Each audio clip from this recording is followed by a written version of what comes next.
આજે મુસ્લિમ બિરાદરોનો અતિ મહત્વનો રમઝાન ઈદનો પર્વ. મુસ્લિમ બિરાદરોએ રાંદેર ખાતે આવેલી ઐતિહાસિક ઈદગાહ ખાતે નમાઝ અદા કરી. ઈદ ઉલ ફિત્ર ઇસ્લામ ધર્મના મહત્વપૂર્ણ તહેવારોમાંનો એક છે, જે રમઝાન મહિનો પૂર્ણ થયા પછી ઉજવવામાં આવે છે. આ તહેવાર ભાઈચારો, દાન અને આનંદનું પ્રતીક છે. રમઝાન એક એવો મહિનો છે કે જે રોઝા, ઇબાદત અને આત્મશુદ્ધિ માટે સમર્પિત હોય છે. આ પવિત્ર તહેવારની સુરતમાં રંગેચંગે ઉજવણી કરવામાં આવી, જેમાં ઈદગાહોમાં સામૂહિક નમાઝ અદા કરવામાં આવી.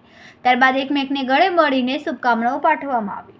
ઇસ્લામિક કેલેન્ડર અનુસાર રમઝાનની સમાપ્તિ પછી શવ્વાલની પહેલી તારીખે ઈદ ઉલ ફિત્ર ઉજવાય છે.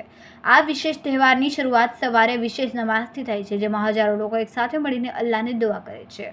મુસ્લિમ બિરાદરોએ આજના દિવસે પણ ઘરે પણ વિશેષ તૈયારીઓ કરી હોવાથી લોકોને પોતાના ઘરે તથા બીજાના ઘરે જઈને પણ શુભકામનાઓ પાઠવી. અને આજે રમઝાન ઈદના પવિત્ર તહેવારે શું સંદેશો આપ્યો ધર્મગુરુએ, શું કહેશો? મારું નામ ઇમ્તિયાઝ રસૂલ શેખ બોમડાલા છે. હું રાંદેર વોર્ડ નંબર બીજેપી માઇનોરિટીનો પ્રેસિડેન્ટ છું. અમારા રાંદેર માટે એક આજે અમારો મુસ્લિમ લોકોનો બહુ પવિત્ર રમઝાન ઈદ ઉલ ફિતર કહી છે એ તહેવાર છે. એમાં અમારી જે ઈદગાહ છે એ ત્યાં ઈદની નમાઝ થાય છે, અને અમારા માટે જે આ ઈદગાહની કમિટી છે એ લોકોએ બહુ સારો ઇંતજામ કર્યો, અને વોલન્ટિયરોએ પણ બહુ સારો ઇંતજામ કર્યો. માઇક વાળા, ઇલેક્ટ્રિક વાળા, જેટલા લોકોએ અમારા રાંદેરમાં જે વોલન્ટિયરો છે એ લોકોએ ખૂબ સારી મહેનત કરી.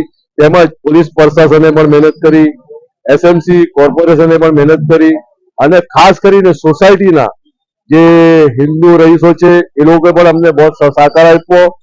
અને અમારા બકુરભાઈ પટેલ, માજી કોર્પોરેટર, તેમજ રાજનભાઈ જે ચેરમેન છે હાલમાં, એમના ફાધર છે, એ દર વર્ષે અમારા તહેવારમાં, ઈદના તહેવારમાં ઈદગાહમાં આવીને પોતે ઉભા રહે છે, અને સોસાયટી વાળાએ પણ વજૂના પાણી પણ આપે છે. અમારા માટે બહુ ખુશીની વાત છે.